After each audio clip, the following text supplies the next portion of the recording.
मिट्टी के हाथी का रहस्य। रहस्यमय व्यापारी। बहुत समय पहले की बात है। मुगल सम्राट अकबर का राज्य पूरे हिंदुस्तान में फैला हुआ था। अकबर केवल एक शक्तिशाली राजा ही नहीं, बल्कि बहुत ही न्यायप्रिय और बुद्धिमान शासक भी थे। उनके दरबार में देश विदेश से विद्वान, कलाकार, व्यापारी और आम लोग अपनी समस्याएं लेकर आते थे। अकबर के दरबार की सबसे बड़ी विशेषता थी बीरबल। बीरबल अपनी बुद्धि, चतुराई और सच्चाई के कारण पूरे राज्य में प्रसिद्ध थे। अकबर को उन पर बहुत भरोसा था। एक दिन सुबह का समय था। सूरज की सुनहरी किरणें महल के आंगन में फैल रही थी और दरबार सज चुका था। मंत्री, सैनिक और दरबारी अपनी अपनी जगह बैठे थे। तभी महल के द्वार पर हलचल हुई। एक सैनिक अंदर आया और झुककर बोला, जहांपनाह, बाहर एक व्यापारी आया है। वो कहता है कि उसके पास एक बहुत अनोखी वस्तु है जिसे वो आपके सामने प्रस्तुत करना चाहता है। अकबर को नई और अनोखी चीजें देखने में हमेशा रुचि रहती थी। उन्होंने तुरंत कहा, उसे अंदर लाया जाए। कुछ ही देर में वो व्यापारी दरबार में लाया गया। उसके हाथ में कपड़े में लिपटी हुई एक चीज थी। उसके चेहरे पर एक अजीब सी मुस्कान थी, मानो वो कोई बड़ा रहस्य अपने साथ लेकर आया हो। व्यापारी ने झुककर सलाम किया और बोला, जहांपनाह, मैं दूर देश का व्यापारी हूं। मैं अलग अलग जगहों पर घूमकर दुर्लभ वस्तुएं बेचता हूं। आज मैं आपके लिए एक बहुत अनोखी वस्तु लाया हूं। अकबर ने उत्सुकता से कहा, दिखाओ, क्या लाए हो? व्यापारी ने धीरे धीरे कपड़ा हटाया। जैसे ही कपड़ा हटा, दरबार में बैठे लोग हैरान रह गए। कपड़े के अंदर एक बहुत सुंदर मिट्टी का हाथी था। वो इतना बारीक और सुंदर बनाया गया था कि लगता था जैसे कोई असली हाथी छोटा होकर मिट्टी का बन गया हो। अकबर ने उसे ध्यान से देखा और बोले, ये तो बहुत सुंदर है, लेकिन इसमें खास क्या है? व्यापारी मुस्कुराया और बोला, जहांपनाह, इस हाथी में एक रहस्य छिपा है। अगर आपके दरबार का कोई व्यक्ति इस रहस्य को बता दे तो मैं अपनी सारी दौलत उसे दे दूंगा, लेकिन अगर कोई नहीं बता पाया तो मुझे इनाम मिलेगा। दरबार में हलचल मच गई। कुछ दरबारी बोले, ये तो बहुत आसान होगा। कुछ लोग हाथी को ध्यान से देखने लगे, लेकिन किसी को भी उसका रहस्य समझ नहीं आया। तभी अकबर ने बीरबल की ओर देखा। बीरबल अब तक शांत खड़े सब कुछ देख रहा। हे थे, अकबर बोले, बीरबल, क्या तुम इस हाथी का रहस्य बता सकते हो? बीरबल मुस्कुराए और बोले, जहांपनाह, मुझे इसे थोड़ा ध्यान से देखने दीजिए। यहीं से शुरू हुआ मिट्टी के हाथी के रहस्य का असली खेल। बीरबल ने हाथी को अपने हाथ में लिया और बहुत ध्यान से देखने लगे। उन्होंने उसके कान, सूंड और पैरों को देखा, फिर उसे हल्का सा हिलाया। उन्हें अंदर से बहुत हल्की आवाज सुनाई दी। बीरबल कुछ सोच में पड़ गए। दरबारियों को लगा कि शायद बीरबल भी रहस्य नहीं समझ पाए। तभी व्यापारी मुस्कुराकर बोला, क्या हुआ बीरबल जी? क्या आप भी इसका रहस्य नहीं समझ पाए? बीरबल शांत स्वर में बोले, रहस्य जरूर समझ में आएगा, लेकिन मुझे थोड़ा समय चाहिए। अकबर ने पूछा, कितना समय? बीरबल बोले, 2 दिन। व्यापारी हंस पड़ा। उसे पूरा विश्वास था कि कोई भी उसका रहस्य नहीं समझ पाएगा। दरबार खत्म हो गया, लेकिन बीरबल के मन में कई सवाल उठ रहे थे। उन्होंने सोचा, अगर ये साधारण मिट्टी का हाथी है तो इसके अंदर आवाज क्यों आई? अगले दिन बीरबल ने उस व्यापारी के बारे में जानकारी जुटानी शुरू की। उन्हें पता चला कि वो व्यापारी कई शहरों में जाकर लोगों को ऐसी पहेलियां देकर पैसे जीतता था।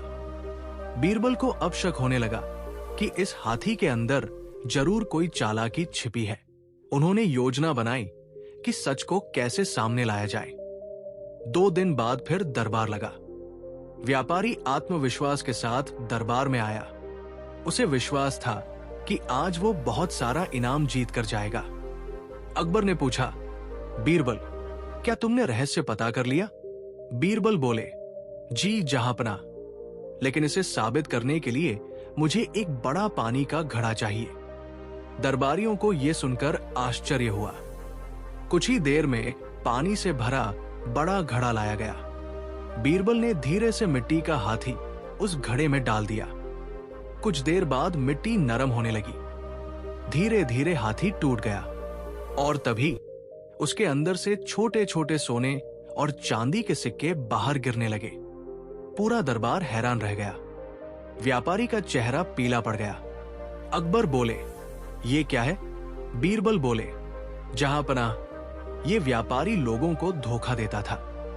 ये मिट्टी के हाथी के अंदर सिक्के छिपा देता था और लोगों से पहेली पूछकर पैसे जीतता था। अब व्यापारी के पास कोई जवाब नहीं था। व्यापारी घुटनों के बल बैठ गया। वो बोला, जहांपनाह, मुझसे गलती हो गई। मैं लोगों को धोखा देकर पैसा कमाता था। अकबर बहुत नाराज हुए। उन्होंने कहा, धोखा देना बहुत बड़ा अपराध है। लेकिन बीरबल बोले, जहांपनाह, अगर ये व्यक्ति वादा करे कि आगे से कभी धोखा नहीं देगा तो इसे एक मौका दिया जा सकता है। व्यापारी ने तुरंत वादा किया कि वो आगे से ईमानदारी से व्यापार करेगा। अकबर ने उसे चेतावनी देकर छोड़ दिया। फिर अकबर ने बीरबल की ओर देखकर कहा, बीरबल, तुम्हारी बुद्धि सच में अद्भुत है। तुमने एक बार फिर सच्चाई को सामने ला दिया। दरबारियों ने भी बीरबल की बहुत प्रशंसा की और इस तरह मिट्टी के हाथी का रहस्य सबके सामने आ गया। मिट्टी के हाथी का रहस्य खुलने के बाद पूरा दरबार बीरबल की बुद्धिमानी की प्रशंसा कर रहा था। सम्राट अकबर भी बहुत प्रसन्न थे। उन्होंने बीरबल को इनाम दिया और दरबार समाप्त कर दिया। लेकिन कहानी यही खत्म नहीं हुई। उस व्यापारी माधवदास को चेतावनी देकर छोड़ दिया गया था। वो सिर झुकाकर महल से बाहर चला गया, लेकिन उसके मन में एक अजीब डर और पछतावा था। महल से थोड़ी दूर जाने के बाद वो अचानक रुक गया। उसने पीछे मुड़कर महल की ओर देखा और मन ही मन सोचने लगा, आज अगर बीरबल न होते तो मैं बहुत सारा धन जीत सकता था, लेकिन मेरी चालाकी पकड़ी गई। शायद ये मेरे लालच की सजा है।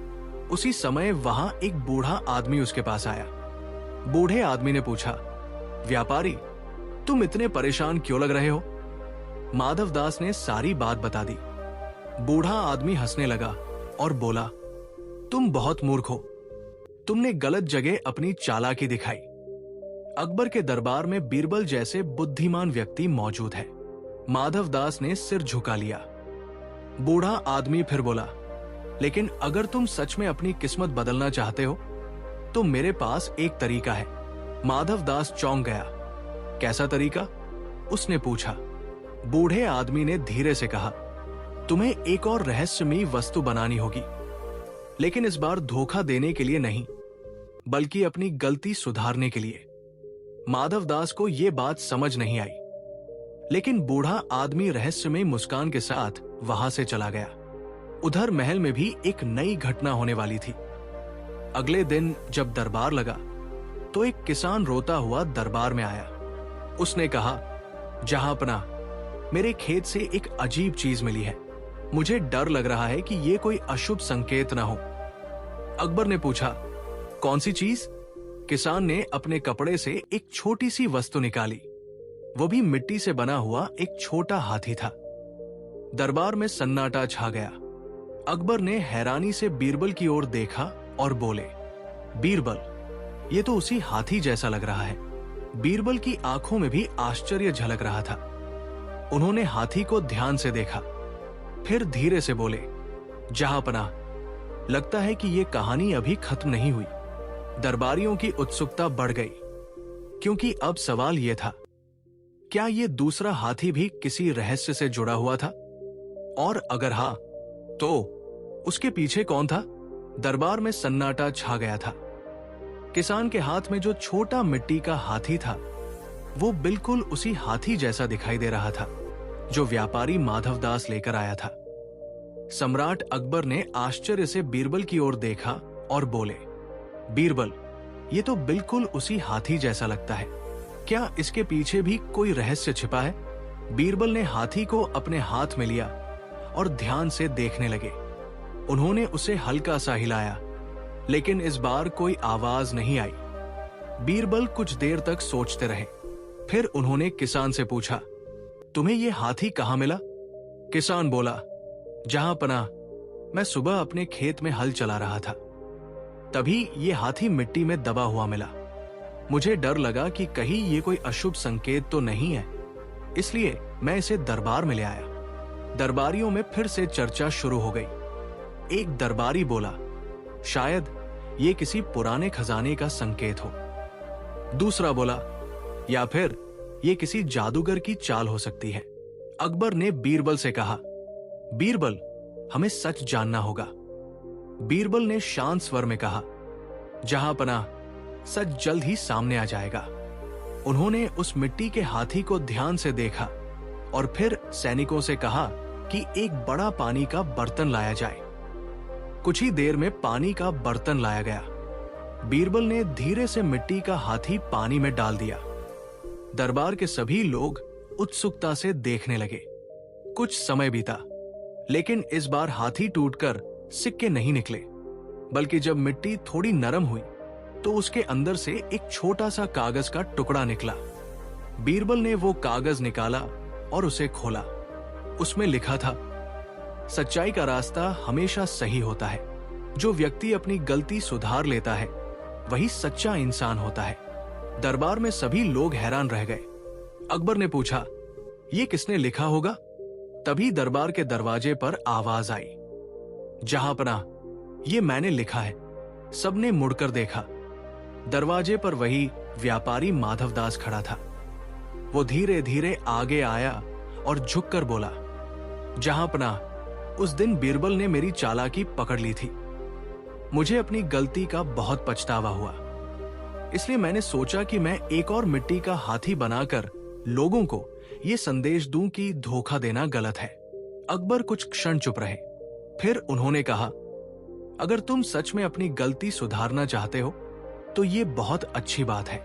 बीरबल मुस्कुराए और बोले, जहां पनाह, कभी कभी एक गलती भी इंसान को सही रास्ता दिखा देती है। अकबर ने किसान को इनाम दिया और व्यापारी को ईमानदारी से व्यापार करने की सलाह दी। दरबार के सभी लोग खुश थे, क्योंकि इस बार केवल रहस्य ही नहीं सुलझा था, बल्कि एक व्यक्ति का दिल भी बदल गया था। और इस तरह मिट्टी के हाथी का रहस्य हमेशा के लिए समाप्त हो गया। सीख, गलती करना बुरा नहीं है, लेकिन अपनी गलती को स्वीकार करके उसे सुधारना सबसे बड़ी समझदारी होती है। अकबर की परीक्षा, दिमाग तेज या जुबान तेज। मुगल सल्तनत के सुनहरे दौर में दिल्ली का दरबार अपनी शानो शौकत के लिए पूरी दुनिया में मशहूर था। बादशाह जलालुद्दीन मोहम्मद अकबर अपने दरबार में न केवल न्याय करते थे, बल्कि अक्सर ज्ञान और बुद्धि की परीक्षा भी लेते थे। एक गर्मियों की दोपहर थी। दरबार लगा हुआ था, पंखे झले जा रहे थे। तभी अचानक अकबर के मन में एक अजीब सा विचार आया। उन्होंने अपनी गद्दी पर पहलू बदलते हुए बीरबल की ओर देखा। बीरबल उस समय एक कविता के अर्थ पर विचार कर रहे थे। अकबर बोले, बीरबल, हमारे मन में एक सवाल कौंध रहा है। दुनिया में इंसान की सबसे बड़ी ताकत क्या है? क्या वो उसकी तेज जुबान है, जो किसी को भी अपनी बातों से कायल कर दे, या उसका तेज दिमाग है, जो संकट के समय रास्ता निकाल ले? बीरबल मुस्कुराए और बोले, जिल्लिल्लाही, जुबान और दिमाग दोनों का अपना महत्व है, लेकिन बिना दिमाग के जुबान केवल शोर मचाती है, जबकि बिना जुबान के भी दिमाग रास्ता खोज लेता है। इसलिए मेरी नजर में दिमाग ही सर्वोपरि है। दरबार में मौजूद एक अन्य दरबारी, मुल्ला दो पियाजा, जो बीरबल की ख्याति से जलते थे, तुरंत बोल पड़े, हुजूर, मैं बीरबल से असहमत हूं। जिसकी जुबान तेज होती है वो राजाओं का दिल जीत लेता है। वो बिना युद्ध के किले फतह कर लेता है। जुबान ही है जो इंसान को अमीर या गरीब बना सकती है। अकबर को बहस में मजा आने लगा। उन्होंने घोषणा की, ठीक है, तो इसका फैसला एक परीक्षा से होगा। कल दरबार में तेज जुबान और तेज दिमाग का मुकाबला होगा। मुल्ला जी, आप अपनी पसंद का एक ऐसा शख्स लाएंगे जिसकी जुबान तेज हो, और बीरबल अपनी बुद्धि का प्रदर्शन करेंगे। अगले दिन मुल्ला दो पियाजा एक ऐसे व्यक्ति को लेकर आए जिसका नाम था मिर्जा केंची। मिर्जा केंची के बारे में मशहूर था कि वो 1 मिनट में 100 शब्द बोलता था और उसके पास हर बात का ऐसा जवाब होता था कि सुनने वाला चकरा जाए। वो अपनी जुबान की तेजी के लिए 7 राज्यों में प्रसिद्ध था। बीरबल शांत भाव से अपनी जगह बैठे थे। अकबर ने कहा, मुकाबला शुरू किया जाए। पहले मिर्जा केंची अपनी जुबान का जलवा दिखाएंगे। मिर्जा केंची ने खड़े होकर बोलना शुरू किया। उन्होंने अकबर की तारीफ में ऐसे ऐसे कसीदे पढ़े, ऐसी तुकबंदी की कि पूरा दरबार वाह वाह कर उठा। उन्होंने बिना रुके आधे घंटे तक पानी शब्द पर 50 लतीफे सुना दिए। उनकी जुबान वाकई केंची की तरह चल रही थी। दरबारी दंग थे कि कोई इंसान इतनी तेजी से कैसे बोल सकता है। मुल्ला दो पियाजा ने विजय भाव से बीरबल की ओर देखा। अकबर बोले, मिर्जा, तुम्हारी जुबान वाकई कमाल की है।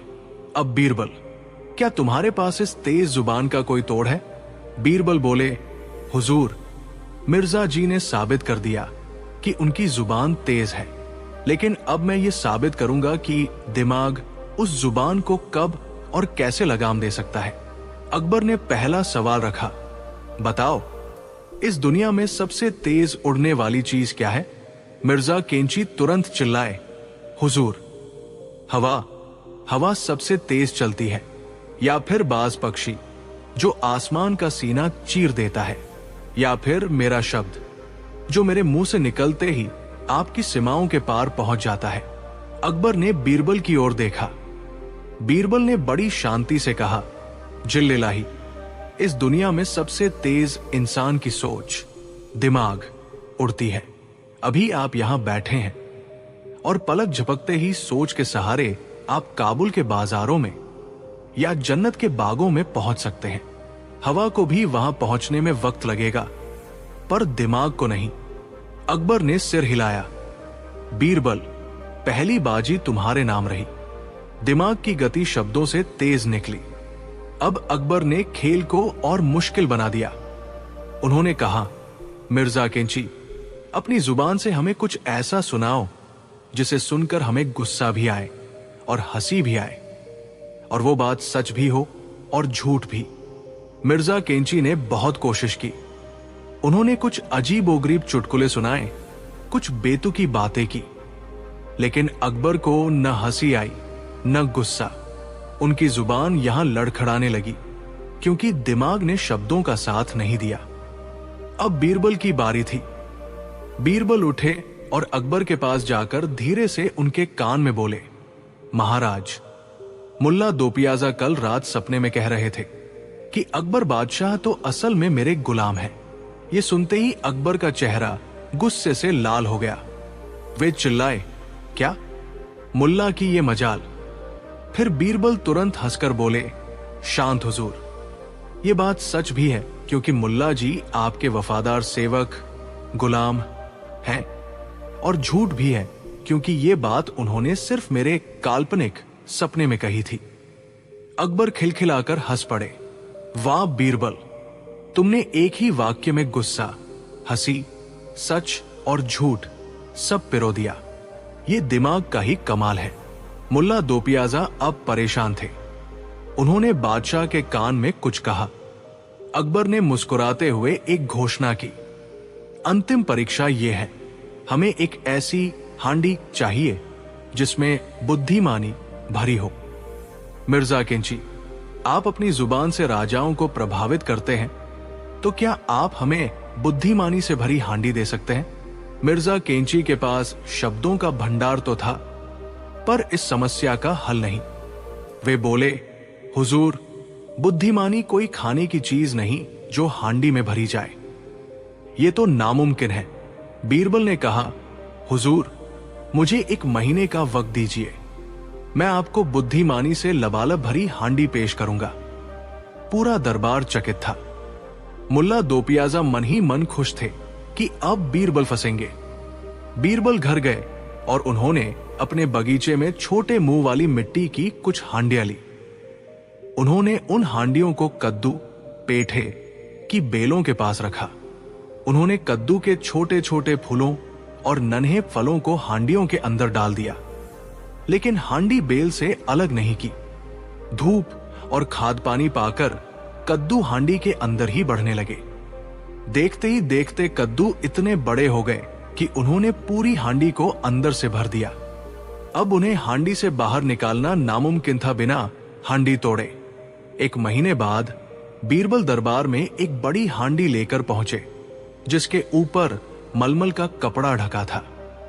बीरबल बोले, लीजिए महाराज, बुद्धिमानी का फल इस हांडी में तैयार है, लेकिन एक शर्त है, बुद्धिमानी का फल वही निकाल सकता है जो बहुत बुद्धिमान हो, और शर्त यह है कि न तो हांडी टूटनी चाहिए और न ही फल कटना चाहिए। अकबर ने हांडी के अंदर झांका। उसमें एक विशाल कद्दू फंसा हुआ था, जो हांडी के मुंह से बड़ा था।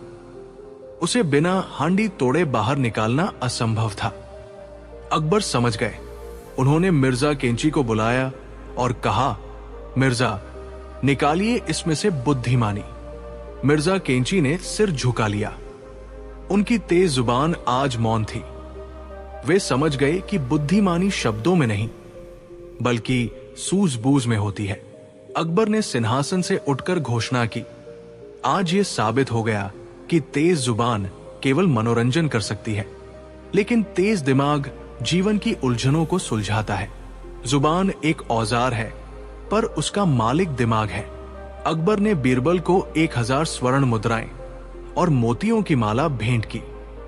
मिर्जा केंची ने भी स्वीकार किया कि बीरबल का दिमाग उनकी जुबान से कहीं ज्यादा तेज है।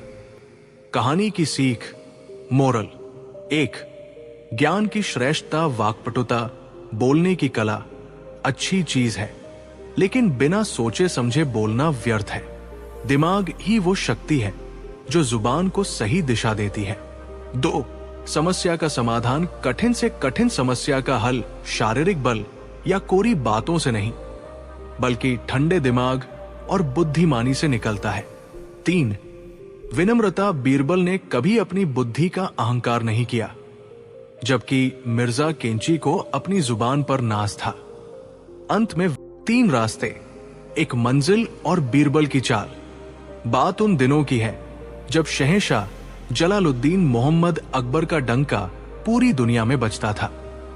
आगरा का किला अपनी भव्यता के लिए मशहूर था। एक सुबह जब दरबार सजा हुआ था और संगीत की महफिल जमने ही वाली थी, तभी एक अजीबोगरीब दूत ने प्रवेश किया। वो दूत पड़ोसी राज्य अंजानपुर के राजा का संदेश लेकर आया था। उस राजा का नाम था महाराज विक्रम आदित्य, जो अपनी पहेलियों के लिए जाने जाते थे।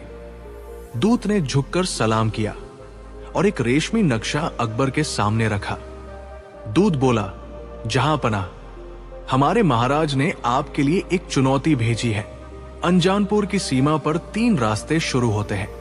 तीनों रास्ते एक ही मंजिल यानी हमारे राजमहल तक जाते हैं, लेकिन शर्त यह है कि आपके सबसे बुद्धिमान दरबारी को अकेले इन रास्तों को पार करना होगा। यदि वो सही सलामत और सही समय पर पहुंच गया तो हमारे महाराज आपको अपना आधा राज्य भेंट कर देंगे, वरना आपको हार स्वीकार करनी होगी। अकबर मुस्कुराए और बोले, ये तो बहुत सरल है। रास्ता चाहे कैसा भी हो, मंजिल तक पहुंचना हमारे लिए मुश्किल नहीं। दूत ने रहस्यमयी मुस्कान के साथ कहा, जहांपनाह, रास्ते सरल नहीं हैं। 1. पहला रास्ता सत्य का मार्ग है। 2. दूसरा रास्ता माया का मार्ग है। 3. तीसरा रास्ता मौन का मार्ग है। और तीनों रास्तों के अंत में एक ही मंजिल है, लेकिन पहुंचने वाला केवल एक ही चाल से जीत सकता है। दूत के जाते ही दरबार में कानाफूसी शुरू हो गई। मुल्ला दो पियाजा ने अपनी दाढ़ी सहलाते हुए कहा, शहंशाह, ये पक्का कोई जाल है। भला एक मंजिल के लिए 3 रास्ते क्यों, और ऊपर से ये अजीब नाम। दरबारी आपस में उलझ गए। कोई कह रहा था कि सत्य के मार्ग पर जाना चाहिए, क्योंकि धर्म वही सिखाता है। कोई कह रहा था कि माया का मार्ग छोटा होगा। अकबर ने बीरबल की ओर देखा, जो शांत बैठे अपनी उंगलियों से कुछ हिसाब लगा रहे थे। अकबर ने पूछा, बीरबल, तुम क्या कहते हो? क्या तुम इस चुनौती को स्वीकार करोगे? बीरबल ने उठकर सिर झुकाया और कहा, जहां पनाह, रास्ते डराते नहीं बल्कि सिखाते हैं। मैं कल सुबह ही अंजानपुर के लिए प्रस्थान करूंगा। बस मुझे 3 खाली थैले और एक बांसुरी चाहिए। सब हंसने लगे। बांसुरी और खाली थैलों से रास्ता कैसे पार होगा? लेकिन अकबर जानते थे कि बीरबल की हर चाल के पीछे एक गहरा राज होता है। अगले दिन बीरबल अंजानपुर की सीमा पर पहुंचे। वहां एक बड़ा बोर्ड लगा था, सत्य का मार्ग, यहां जो देखोगे वही सच होगा। बीरबल उस रास्ते पर बढ़े। रास्ता बहुत सुंदर था। चारों ओर फूल खिले थे। चलते चलते दोपहर हो गई। तभी बीरबल ने देखा कि एक बूढ़ा आदमी सड़क के किनारे तड़प रहा है। उसके पास सोने की ईंटें पड़ी थी। बूढ़े ने कहा, मुसाफिर, मैं मरने वाला हूं। ये सोने की ईंटें उठा लो और मुझे थोड़ा पानी पिला दो। बीरबल रुक गए। उन्होंने सोचा, ये सत्य का मार्ग है। यहां जो दिख रहा है, क्या वो वाकई सच है? बीरबल ने अपना खाली थैला निकाला और बूढ़े से कहा, बाबा, मैं पानी तो पिला दूंगा, लेकिन क्या आप सचमुच प्यासे हैं? जैसे ही बीरबल ने उसे पानी दिया, वो बूढ़ा गायब हो गया और सोने की ईंटें पत्थर बन गई। वहां एक आवाज गूंजी, तुमने सत्य को परखा, तुम आगे बढ़ सकते हो। बीरबल समझ गए कि सत्य कभी कभी वो नहीं होता जो आंखों को दिखता है, बल्कि वो होता है जो अंतरात्मा महसूस करती है। अगले मोड़ पर रास्ता बदल गया। अब वो माया का मार्ग था। यहां हर तरफ शोर था, चकाचौंध थी। बीरबल ने देखा कि एक सुंदर महल खड़ा है, जहां नाच गाना हो रहा है। रसोइया स्वादिष्ट पकवानों की खुशबू फैला रहा था। महल के द्वार पर एक सुंदरी खड़ी थी। उसने कहा, विद्वान बीरबल, आप थक गए होंगे, यहां विश्राम कीजिए। यहां समय रुक जाता है। आपको मंजिल तक जाने की क्या जल्दी है? बीरबल को अपनी मंजिल याद थी। उन्होंने अपनी बांसुरी निकाली और एक मधुर धुन बजानी शुरू की। बांसुरी की आवाज ने माया के संगीत को काट दिया। अचानक वो महल एक झोपड़ी में बदल गया और वहां का सारा वैभव धुआं बन गया। बीरबल ने अपना दूसरा थैला निकाला और उसमें उस झोपड़ी की थोड़ी सी मिट्टी भर ली। उन्होंने जान लिया था कि माया केवल मन का भ्रम है। जो इसमें उलझ गया वो मंजिल कभी नहीं पा सकता। अब आखिरी पड़ाव था, मौन का मार्ग। यहां सन्नाटा इतना गहरा था कि बीरबल को अपनी ही धड़कन सुनाई दे रही थी। इस रास्ते की शर्त थी कि यदि कोई एक शब्द भी बोला तो वो पत्थर का बन जाएगा। रास्ते में बीरबल को उनके पुराने मित्र मिले, जो उन्हें पुकार रहे थे, बीरबल, रुक जाओ, देखो हम यहां फंस गए हैं। बीरबल का मन हुआ कि वे मदद के लिए चिल्लाए, लेकिन उन्हें याद था मौन का मार्ग। तभी एक शेर उनके सामने आ खड़ा हुआ और दहाड़ने लगा। बीरबल डरे नहीं। उन्होंने अपनी आंखें बंद की और मन ही मन ईश्वर को याद किया। उन्होंने एक शब्द भी नहीं निकाला। शेर उनके पास आया, उन्हें सूंघा और रास्ता छोड़कर चला गया। मौन की शक्ति ने भय को जीत लिया था। बीरबल ने तीसरा थैला निकाला और उसमें उस रास्ते की हवा भर कर ली, यानी उसे खाली ही रहने दिया, क्योंकि मौन शून्य होता है। अंततः बीरबल अंजानपुर के राजमहल पहुंचे। महाराज विक्रम आदित्य अपने सिंहासन पर बैठे थे। उन्होंने देखा कि बीरबल अकेले आए हैं और उनके हाथ में 3 थैले हैं। महाराज ने पूछा, बीरबल, आपने 3 रास्तों को कैसे पार किया और इन थैलों में आप क्या लाए हैं? बीरबल मुस्कुराए और अपनी चाल चली। उन्होंने पहला थैला खोला और कहा, महाराज, इसमें सत्य के अनुभव के पत्थर हैं, जो बताते हैं कि लालच इंसान को अंधा कर देता है। फिर दूसरा थैला दिखाया। इसमें माया की धूल है जो बताती है कि बाहरी चमक धमक क्षण भंगुर है। तीसरा खाली थैला दिखाते हुए बीरबल बोले, और इसमें मौन की शक्ति है। ये खाली दिख रहा है, लेकिन इसमें वो शांति है जो शेर को भी शांत कर सकती है।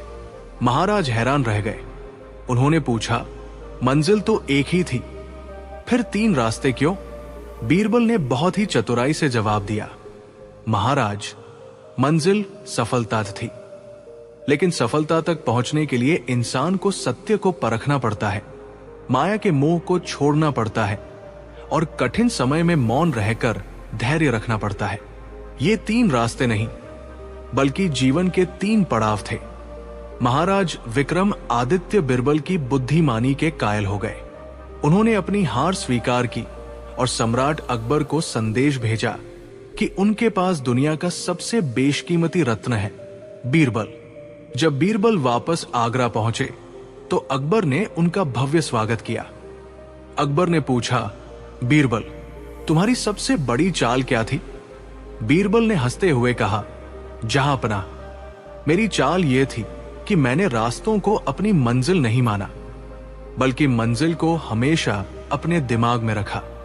अक्सर लोग रास्तों की कठिनाइयों या खूबसूरती में खो जाते हैं और मंजिल भूल जाते हैं।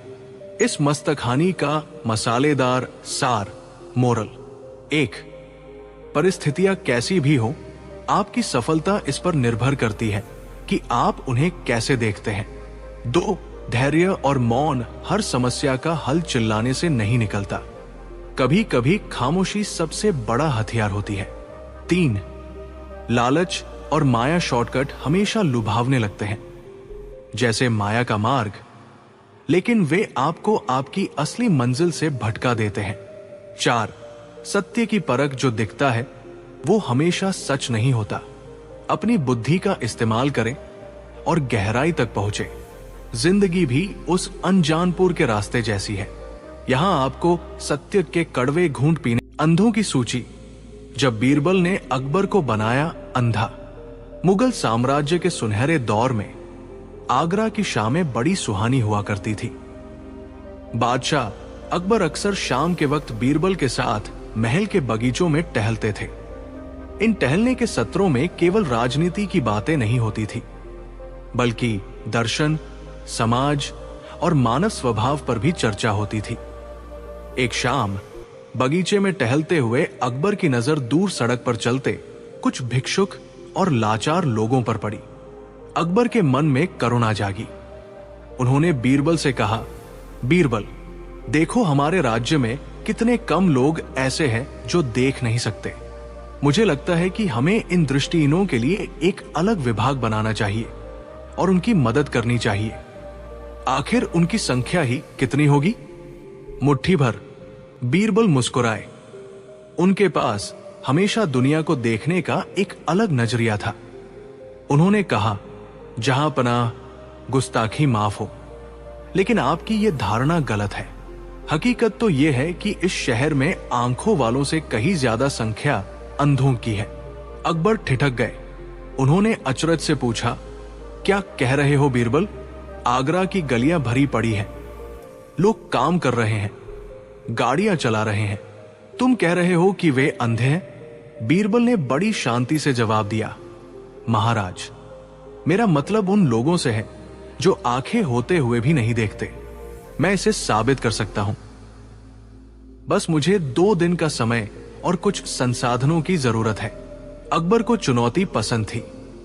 उन्होंने कहा, ठीक है बीरबल, अगर तुम ये साबित कर दो कि शहर में अंधों की संख्या ज्यादा है तो मैं मान जाऊंगा, और अगर तुम हार गए तो तुम्हें जुर्माना भरना होगा। अगले दिन सुबह सुबह आगरा के सबसे व्यस्त चौराहे पर एक अजीब नजारा देखने को मिला।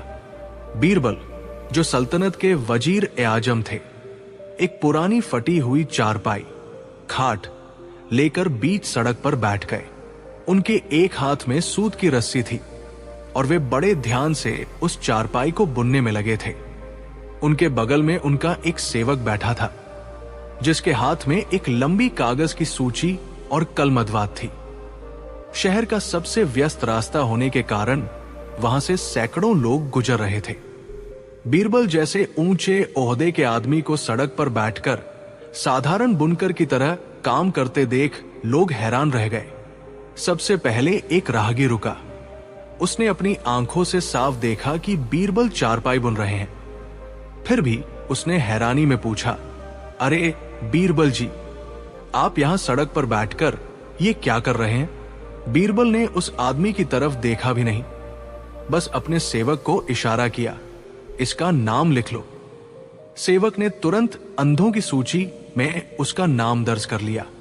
वो आदमी उलझन में आगे बढ़ गया। कुछ देर बाद एक सरकारी कर्मचारी वहां से गुजरा। उसने भी वही सवाल किया, हुजूर, आप ये क्या काम लेकर बैठ गए? क्या कर रहे हैं आप? बीरबल ने फिर सेवक से कहा, एक और नाम जोड़ लो। दोपहर तक वहां भीड़ लग गई। हर आने जाने वाला व्यक्ति, चाहे वो व्यापारी हो, सैनिक हो या साधु, वही सवाल पूछता, बीरबल जी, आप क्या कर रहे हैं? और बीरबल बिना जवाब दिए उनका नाम अंधों की लिस्ट में डलवाते जा रहे थे। ये खबर आग की तरह पूरे शहर और फिर महल तक पहुंच गई। बीरबल के विरोधी दरबारी, जो हमेशा उन्हें नीचा दिखाने का मौका ढूंढते थे, वे भी वहां पहुंचे। मुल्ला दोप्याजा ने चुटकी लेते हुए पूछा, वाह बीरबल साहब, क्या अब वजारत छोड़कर खाट बुनने का नया व्यापार शुरू कर दिया है? वैसे कर क्या रहे हैं आप? बीरबल ने सेवक की ओर देखा। मुल्ला जी का नाम सबसे ऊपर लिखना। मुल्ला जी गुस्से में पैर पटकते हुए चले गए। शाम होते होते ये खबर अकबर के कानों तक पहुंची। उन्हें बताया गया कि बीरबल पागल हो गए हैं और बीच सड़क पर बैठकर अजीब हरकतें कर रहे हैं। अकबर को चिंता हुई और वे खुद अपने लावलश्कर के साथ चौराहे पर पहुंच गए। भीड़ छंट गई। अकबर अपने घोड़े से उतरे और बीरबल के पास गए। उन्होंने देखा कि बीरबल पूरी तन्मयता से रस्सी खींच रहे हैं और चारपाई के फेरे लगा रहे हैं। अकबर ने बड़े अचरज से पूछा, बीरबल, ये क्या तमाशा है? तुम बीच चौराहे पर ये क्या कर रहे हो? बीरबल के चेहरे पर एक बड़ी सी मुस्कान आई। उन्होंने अपने सेवक से कहा, बस अब ये सूची पूरी हो गई है। आखिरी नाम हमारे शहंशाह जलालुद्दीन मोहम्मद अकबर का लिख दो। अकबर का क्रोध और बीरबल का जवाब। अकबर का चेहरा गुस्से से लाल हो गया। उन्होंने चिल्लाकर कहा, बीरबल, तुम्हारी ये जुर्रत, तुमने मेरा नाम अंधों की सूची में लिखा? क्या तुम्हें लगता है कि मैं अंधा हूं? बीरबल बड़े अदब से खड़े हुए और बोले, जहां पनाह, गुस्ताखी माफ हो, लेकिन इस सूची में उन लोगों के नाम हैं जो देख सकते हैं फिर भी अंधे बने हुए हैं। आप खुद देखिए, मैं सुबह से यहां बैठकर क्या कर रहा हूं? मैं चारपाई बुन रहा हूं। यह बात दुनिया को साफ दिख रही है, लेकिन फिर भी हर व्यक्ति ने, यहां तक कि आपने भी, मुझसे यही पूछा कि तुम क्या कर रहे हो? अकबर निरुत्तर रह गए। बीरबल ने आगे कहा, हुजूर, जब कोई व्यक्ति प्रत्यक्ष को प्रमाण मांगता है या अपनी आंखों के सामने हो रही चीज को देख नहीं पाता या समझ नहीं पाता, तो वो व्यक्ति दृष्टिहीन ही तो हुआ। आपने पूछा था कि शहर में कितने अंधे हैं, तो लीजिए, ये लिस्ट देख लीजिए। इसमें हजारों नाम हैं और ये तो केवल एक दिन की बात है। अकबर को अपनी गलती और बीरबल की चतुराई दोनों का एहसास हो गया। वे जोर जोर से हंसने लगे। उन्होंने बीरबल के कंधे पर हाथ रखा और कहा, बीरबल, तुम वाकई बेमिसाल हो। तुमने न केवल मुझे मेरी बात का जवाब दिया, बल्कि मुझे यह भी सिखा दिया कि हम अक्सर अपनी आंखों का इस्तेमाल सिर्फ देखने के लिए करते हैं, समझने के लिए नहीं। अकबर ने वो सूची अपने हाथ में ली और देखा कि उसमें शहर के लगभग हर बड़े आदमी का नाम था। उन्होंने मुस्कुराते हुए कहा, चलो, कम से कम आज मुझे ये तो पता चला कि मैं अकेला अंधा नहीं हूं। पूरी दुनिया ही इस बीमारी की शिकार है। कहानी का सार, 1, प्रत्यक्ष को प्रमाण की आवश्यकता नहीं। कई बार हम अपनी आंखों के सामने स्पष्ट रूप से हो रही चीजों को भी नजरअंदाज कर देते हैं या उन पर अनावश्यक सवाल उठाते हैं। 2, दृष्टिकोण का महत्व अंधापन केवल आंखों की रोशनी चले जाना नहीं है, बल्कि जागरूकता, अवेयरनेस की कमी भी एक तरह का अंधापन है। 3. बुद्धिमानी और धैर्य। बीरबल ने अपनी बात साबित करने के लिए शोर नहीं मचाया, बल्कि धैर्य के साथ एक प्रयोग किया, जिससे राजा को खुद ब खुद अपनी गलती का एहसास हो गया। 4. जिज्ञासा बनाम मूर्खता। सवाल पूछना अच्छी बात है, लेकिन जो चीज स्पष्ट है उस पर सवाल पूछना केवल भीड़ का हिस्सा बनना है। ये कहानी हमें ये सिखाती है कि हम अक्सर भीड़ चाल, हर्ड मेंटालिटी का हिस्सा बन जाते हैं। हम वही सवाल पूछते हैं जो दूसरे पूछ रहे हैं, बिना ये सोचे कि क्या वह सवाल तार्किक है। जीवन में जागरूक रहना और अपनी इंद्रियों का सही उपयोग करना ही सच्ची दृष्टि है। कहा जाता है कि उस दिन के बाद जब ही अकबर को कोई बात, अकबर की अनूठी चुनौती, दुनिया का सबसे बड़ा मूर्ख कौन? आगरा का किला अपनी भव्यता के लिए जाना जाता था। दोपहर का समय था। सूरज की किरणें यमुना के पानी पर थिरक रही थी। बादशाह अकबर अपने दीवान खास में बैठे थे। दरबार में राज्य के बड़े बड़े विद्वान, दरबारी और मंत्री मौजूद थे। हवा में मोगरे की खुशबू घुली थी, लेकिन अकबर का मन कुछ अशांत और ऊबा हुआ था। अक्सर दरबार में यह चर्चा होती थी कि सबसे बुद्धिमान कौन है, और हर बार बीरबल अपनी हाजिर जवाबी से जीत जाते थे। लेकिन उस दिन अकबर के मन में एक शरारत सूझी। उन्होंने सोचा कि क्यों न इस बार सवाल को उलट दिया जाए। अकबर ने अपनी रेशमी मूंछों पर ताव दिया और बोले, बीरबल, हमने हमेशा तुम्हारी बुद्धिमत्ता की परीक्षा ली है, लेकिन आज हमारा मन कुछ और देखने का है। हम ये जानना चाहते हैं कि हमारे राज्य में सबसे कम बुद्धिमान यानी महामूर्ख कौन है? दरबारी एक दूसरे का मुंह ताकने लगे।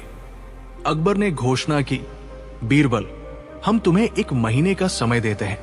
तुम्हें हमारे दरबार में राज्य के 6 सबसे बड़े मूर्खों को पेश करना होगा। अगर तुम ऐसा कर पाए तो तुम्हें सोने की 1000 मोहरें दी जाएंगी, और अगर नहीं तो तुम जानते ही हो।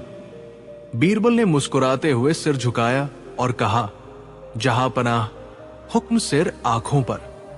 1 महीना तो बहुत है। मैं जल्द ही आपके सामने उन नमूनों को पेश करूंगा। अगले ही दिन बीरबल साधारण वेश बदलकर राज्य के दौरे पर निकल पड़े। वो बाजार, गलियों और खेतों में घूमकर लोगों की हरकतों को देखने लगे। कुछ दिन बीत गए, पर उन्हें कोई खास मूर्ख नहीं मिला। तभी एक दोपहर उन्होंने देखा कि एक आदमी घोड़े पर बैठा चला रहा है। अजीब बात यह थी कि उस आदमी ने घास का एक भारी गट्ठर अपने सिर पर रखा हुआ था, न कि घोड़े की पीठ पर। बीरबल ने उसे रोका और पूछा, भाई, तुम ये क्या कर रहे हो? ये घास का गट्ठर सिर पर क्यों रखा है? इसे घोड़े की पीठ पर क्यों नहीं रख देते? वो आदमी बड़े भोलेपन से बोला, साहब, घोड़ा पहले से ही मेरा बोझ उठा रहा है। अगर मैंने ये भारी गट्ठर भी उसकी पीठ पर रख दिया तो बेचारा जानवर दबकर मर जाएगा। इसलिए मैं अपनी बुद्धिमानी से इसका बोझ खुद उठा रहा हूं। बीरबल मन ही मन हंसे और बोले, बधाई हो भाई, तुम जैसे दयावान की ही मुझे तलाश थी।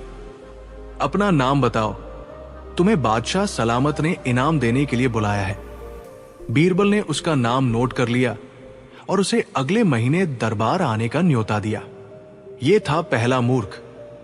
दूसरा मूर्ख, दिए की रोशनी में अंगूठी की तलाश। शाम ढल चुकी थी। बीरबल एक गली से गुजर रहे थे। उन्होंने देखा कि एक आदमी एक बिजली के खंभे, उस समय के मशाल या दिए वाले खंभे के नीचे बड़ी बेचैनी से कुछ ढूंढ रहा है। बीरबल ने पूछा, क्या खो गया है भाई? आदमी बोला, हुजूर, मेरी सोने की अंगूठी गिर गई है। बीरबल ने उसकी मदद करने के इरादे से पूछा, अंगूठी गिरी कहाँ थी? कुछ याद है? आदमी ने दूर अंधेरे कोने की ओर इशारा करते हुए कहा, गिरी तो वहां उस झाड़ी के पास थी। बीरबल हैरान रह गए। उन्होंने पूछा, अगर अंगूठी वहां गिरी थी तो तुम यहां रोशनी में क्यों ढूंढ रहे हो? आदमी चिढ़कर बोला, अरे हुजूर, आप भी कैसी बातें करते हैं? वहां कितना अंधेरा है, क्या अंधेरे में कुछ दिखता है? यहां रोशनी है, इसलिए मैं यहां ढूंढ रहा हूं। बीरबल ने माथा पीट लिया। उन्होंने कहा, महोदय, आपकी बुद्धिमानी की दाद देनी पड़ेगी, आप भी दरबार पधारिएगा। यह था दूसरा मूर्ख। तीसरा और चौथा मूर्ख, काल्पनिक भैंसों की लड़ाई। बीरबल शहर से बाहर एक नदी के किनारे पहुंचे। वहां उन्होंने देखा कि दो आदमी आपस में बुरी तरह गुत्थम गुत्था हो रहे थे। उनके बीच लात घूंसे चल रहे थे। बीरबल ने बीच बचाव किया और पूछा, तुम दोनों क्यों लड़ रहे हो? क्या बात है? पहला आदमी हाफते हुए, हुजूर, देखिए ये कितना जालिम है। मैंने सोचा है कि मैं खुदा की इबादत करके एक भैंस खरीदूंगा। वो भैंस बहुत दूध देगी, मैं उस दूध को पीकर पहलवान बनूंगा। दूसरा आदमी चिल्लाते हुए, और मैंने ये तय किया है कि जब इसकी भैंस मेरे खेत के पास से गुजरेगी तो मैं उसे अपने डंडे से मारूंगा, क्योंकि वो मेरी फसल खराब कर सकती है। पहला आदमी, तेरी हिम्मत कैसे हुई मेरी होने वाली भैंस को मारने की? दूसरा आदमी, तो तूने हिम्मत कैसे की मेरे खेत के पास भैंस लाने की? बीरबल ने पूछा, लेकिन भैंस कहाँ है और खेत कहाँ है? दोनों एक साथ बोले, अभी खरीदे नहीं हैं, पर खरीदने वाले हैं। बीरबल समझ गए कि ये दोनों ही महामूर्ख हैं। उन्होंने उन दोनों को भी दरबार का निमंत्रण दे दिया। ये थे तीसरे और चौथे मूर्ख। एक महीना पूरा हुआ। दरबार खचाखच भरा था। अकबर बड़े उत्साह में थे। उन्होंने पूछा, बीरबल, कहाँ हैं हमारे 6 मूर्ख? बीरबल ने उन 4 लोगों को आगे किया, घोड़े वाला, अंगूठी ढूंढने वाला और वे 2 काल्पनिक भैंसों वाले लड़ाके। बीरबल ने अकबर को विस्तार से उनकी मूर्खता की कहानियां सुनाई। पूरा दरबार ठहाकों से गूंज उठा। अकबर बहुत खुश हुए, लेकिन अचानक उन्हें कुछ याद आया। अकबर बोले, बीरबल, ये तो सिर्फ 4 हुए, हमने तो 6 मूर्खों की मांग की थी। बाकी के 2 कहां हैं? क्या तुम हार मान रहे हो? बीरबल ने बड़ी विनम्रता से कहा, नहीं जहांपनाह, बाकी के 2 भी यही इसी दरबार में मौजूद है। अकबर ने चारों तरफ देखा और कहा, कौन है वे? उन्हें सामने लाओ। बीरबल ने हाथ जोड़कर कहा, गुस्ताखी माफ हो हुजूर, 5वां मूर्ख मैं खुद हूं। क्योंकि मेरे पास राज्य के इतने महत्वपूर्ण काम थे, न्याय करना था, प्रजा की सेवा करनी थी, लेकिन मैंने अपना पूरा 1 महीना सिर्फ मूर्खों को ढूंढने में बर्बाद कर दिया। मुझसे बड़ा मूर्ख कौन होगा जो बुद्धिमानों की संगति छोड़ मूर्खों के पीछे भाग रहा था? दरबार में सन्नाटा छा गया। अकबर ने धीरे से मुस्कुराते हुए पूछा, और 6ठा मूर्ख कौन है बीरबल? बीरबल ने बड़ी चतुराई और प्यार से अकबर की ओर देखते हुए कहा, हुजूर, खता माफ हो, लेकिन 6ठे मूर्ख आप हैं, क्योंकि आप एक इतने बड़े साम्राज्य के सम्राट हैं।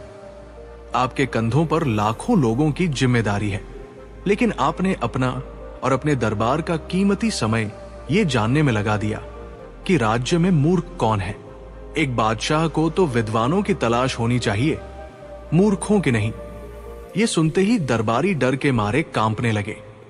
उन्हें लगा कि आज तो बीरबल की खैर नहीं। अकबर का चेहरा पहले गंभीर हुआ, फिर अचानक वे जोर जोर से हंसने लगे। अकबर बोले, वाह बीरबल, तुमने एक बार फिर साबित कर दिया कि बुद्धिमत्ता और मूर्खता के बीच की लकीर बहुत बारीक होती है। तुमने मुझे मेरी ही गलती का एहसास बड़े ही मजेदार तरीके से करा दिया।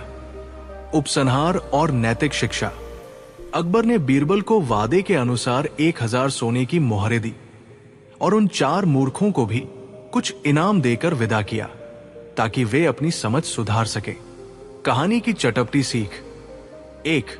समय की कीमत दुनिया में मूर्खों की कमी नहीं है, लेकिन अगर आप अपना समय उन्हें खोजने या उनकी बातों में बर्बाद करते हैं तो आप उनसे भी बड़े मूर्ख कहलाएंगे। 2. आत्मचिंतन। दूसरों की मूर्खता पर हंसने से पहले हमें यह देखना चाहिए कि कहीं हम भी किसी निरर्थक काम में तो नहीं लगे हैं। 3.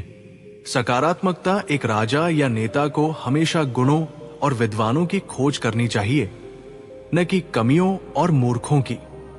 बीरबल की इस चतुराई ने न केवल अकबर का मनोरंजन किया, बल्कि उन्हें जीवन का एक बड़ा सबक भी दिया कि असली बुद्धिमान वही है। एक मामूली सिक्का और अकबर की सबसे बड़ी भूल। मुगलिया सल्तनत के बादशाह जलालुद्दीन मोहम्मद अकबर का दरबार अपनी भव्यता के लिए पूरी दुनिया में मशहूर था। एक शाम अकबर अपनी बेशुमार दौलत का मुआयना कर रहे थे। उन्होंने अपने खजाने में सोने की ईंटें, हीरे जवाहरात और मोतियों की मालाएं देखी। उन्हें अपनी ताकत और संपत्ति पर गर्व महसूस हुआ। अगले दिन दरबार में अकबर ने एक घोषणा की, इस दुनिया में दौलत ही सब कुछ है। जिसके पास सोना है उसके पास खुदा की रहमत है। एक गरीब और मामूली चीज की कीमत हमारे दरबार में रत्ती भर भी नहीं है। तभी दरबार में एक बूढ़ा फकीर आया। उसने कांपते हाथों से अपनी फटी हुई झोली से एक तांबे का पुराना और घिसा हुआ सिक्का निकाला और बादशाह की ओर बढ़ाते हुए कहा, जहां पनाह, मैंने सुना है कि आप दुनिया के सबसे बड़े दानी हैं। मैंने अपनी पूरी जिंदगी की कमाई इस एक सिक्के में समेट ली है। क्या आप इसे अपने शाही खजाने में जगह देंगे? अकबर जोर से हंसे। उनकी हंसी पूरे दरबार में गूंज उठी। उन्होंने कहा, ऐ फकीर, इस 2 टके के घिसे हुए सिक्के को हमारे बेशकीमती खजाने में रखें। ये तो खजाने की तौहीन होगी। इसे ले जाओ और किसी भिखारी को दे दो। फकीर की आंखों में आंसू आ गए। उसने चुपचाप सिक्का उठाया और वहां से चला गया। बीरबल, जो ये सब देख रहे थे, समझ गए कि आज बादशाह ने अहंकार के वश में होकर एक बड़ी भूल कर दी है। जब दरबार खत्म हुआ तो बीरबल ने अकबर से कहा, जहां पनाह, आपने आज उस फकीर का नहीं बल्कि मूल्य, वैल्यू का अपमान किया है। कभी कभी एक मामूली सिक्का भी वो काम कर देता है जो आपके सोने के भंडार नहीं कर सकते। अकबर ने चिढ़कर कहा, बीरबल, तुम हमेशा अपनी बातों से हमें नीचा दिखाने की कोशिश करते हो। साबित करो कि वह बेकार का सिक्का हमारे साम्राज्य की किसी भी सोने की मोहर से कीमती है। अगर तुम 7 दिनों में यह साबित नहीं कर पाए तो तुम्हें सजा दी जाएगी। बीरबल ने मुस्कुराते हुए चुनौती स्वीकार कर ली। बीरबल ने उसी रात उस फकीर को ढूंढा और उससे वो तांबे का सिक्का मांग लिया। बदले में बीरबल ने उसे 100 सोने की मोहरें दी। अगले दिन से बीरबल ने अपना खेल शुरू किया। उन्होंने शहर के सबसे बड़े और मशहूर ज्योतिषी, जो उनका मित्र था, को बुलाया और उसे एक विशेष कार्य सौंपा। बीरबल ने पूरे आगरा में एक अफवाह फैला दी कि एक चमत्कारी दिव्य सिक्का खो गया है जो साक्षात कुबेर का है। ज्योतिषी ने घोषणा की, जिसके पास वो मामूली दिखने वाला तांबे का सिक्का होगा उसके घर में कभी अन्न की कमी नहीं होगी, और जिसके पास वो सिक्का होकर भी उसने उसे ठुकरा दिया, उस पर 7 जन्मों की दरिद्रता छा जाएगी। अफवाह आग की तरह फैली। लोग पागलों की तरह तांबे के पुराने सिक्के ढूंढने लगे। बात अकबर के कानों तक भी पहुंची। अकबर ने बीरबल से पूछा, बीरबल, क्या तुमने सुना? लोग एक तांबे के सिक्के के पीछे पागल हैं। बीरबल ने मासूमियत से कहा, हुजूर, मैंने सुना है कि वो वही सिक्का है जिसे उस फकीर ने आपको भेंट करना चाहा था। ज्योतिषियों का कहना है कि वो सिक्का सल्तनत की खुशहाली की चाबी था। चूंकि आपने उसे ठुकरा दिया, इसलिए अब राज्य पर संकट आने वाला है। अकबर थोड़े चिंतित हुए, लेकिन उन्होंने अपनी बात पर अड़े रहने का फैसला किया। सब अंधविश्वास है बीरबल। बीरबल ने अब अपना सबसे बड़ा पत्ता खेला। उन्होंने आगरा के अनाज व्यापारियों, तेल विक्रेताओं और सब्जी वालों को चुपके से संदेश भिजवाया। अगले दिन जब शाही बावर्ची, कुक बाजार सामान खरीदने गया तो किसी भी दुकानदार ने सोने की मोहर लेने से मना कर दिया। व्यापारी बोले, साहब, हमें सोना नहीं चाहिए, हमें वो चमत्कारी तांबा चाहिए। सुना है कि जिसके पास वो सिक्का होगा वही आने वाले अकाल से बचेगा। हम अपनी चीजें केवल तांबे के सिक्कों के बदले देंगे। शाही बावर्ची खाली हाथ महल लौट आया। दोपहर हो गई, लेकिन बादशाह के लिए खाना नहीं बना। अकबर को तेज भूख लगी थी। उन्होंने गुस्से में पूछा, खाना क्यों नहीं तैयार हुआ? बावर्ची ने थरथर कांपते हुए कहा, जहां पनाह, बाजार में कोई भी सोने की मोहर नहीं ले रहा। हर कोई तांबे का सिक्का मांग रहा है और हमारे शाही खजाने में केवल सोना और चांदी है। तांबे के सिक्के तो हम तुच्छ समझकर रखते ही नहीं थे। भूख के मारे अकबर का बुरा हाल था। शाम तक पूरे महल में हाहाकार मच गया। अकबर ने आदेश दिया, पूरे शहर से तांबे के सिक्के इकट्ठा करो। सैनिकों ने कोशिश की, लेकिन लोगों ने अपने तांबे के सिक्के छिपा दिए। वे बोले, ये हमारी जान बचाएंगे, हम इन्हें बादशाह को क्यों दें? रात होते होते अकबर को समझ आने लगा कि सोना केवल एक धातु है, लेकिन असली विनिमय, एक्सचेंज, विश्वास और जरूरत पर टिका होता है। अकबर ने बीरबल को बुलाया। बीरबल, हमें बहुत भूख लगी है, क्या तुम्हारे पास कुछ खाने को है? बीरबल ने कहा, हुजूर, मेरे पास थोड़ा सा बाजरे का चूरमा है, लेकिन वो मैंने एक तांबे के सिक्के में खरीदा है। अगर आप मुझे वो सिक्का दे सकें जो उस फकीर ने दिया था, तो मैं आपको खाना खिला सकता हूं। अकबर झुंझलाए, वो सिक्का तो मैंने फिकवा दिया था। बीरबल ने धीरे से अपनी जेब से वही घिसा हुआ तांबे का सिक्का निकाला और कहा, जहां पना, वो सिक्का मेरे पास है, मैंने इसे फकीर से खरीदा था। लेकिन देखिए, आज आपके पास हजारों मन सोना है, फिर भी आप इस एक तांबे के सिक्के के बिना खाना नहीं खा पा रहे हैं। अकबर खामोश हो गए। उन्हें अपनी भूल का एहसास हुआ। उन्होंने बीरबल से वो सिक्का मांगा और उसे अपनी आंखों से लगाया। बीरबल ने कहा, जहां पनाह, आपकी सबसे बड़ी भूल यह थी कि आपने किसी चीज की कीमत उसकी चमक, सोना से आकी, उसके उपयोग और भावना से नहीं। उस फकीर के लिए वो एक सिक्का उसकी पूरी दुनिया थी और आपके लिए वो कचरा था। लेकिन कुदरत का खेल देखिए, आज उसी कचरे ने शहंशाह हिंद को घुटनों पर ला दिया। अकबर ने उसी वक्त आदेश दिया कि फकीर को ढूंढकर लाया जाए। जब फकीर आया तो अकबर ने खुद अपने तख्त से उठकर उसे सम्मान दिया और उस तांबे के सिक्के को शाही खजाने के सबसे ऊंचे स्थान पर रेशमी कपड़े में लपेट कर रखवाया। अगले दिन दरबार में माहौल फिर से हंसी खुशी वाला हो गया। अकबर ने मुस्कुराते हुए बीरबल से पूछा, बीरबल, तुमने एक दिन में पूरे आगरा को तांबे का दीवाना कैसे बना दिया? क्या वह सच में चमत्कारी सिक्का था? बीरबल ने जोर से ठहाका लगाया और बोले, हुजूर, सिक्का चमत्कारी नहीं था, डर चमत्कारी था। मैंने बस ज्योतिषियों और व्यापारियों को थोड़ा सा मसाला दिया था।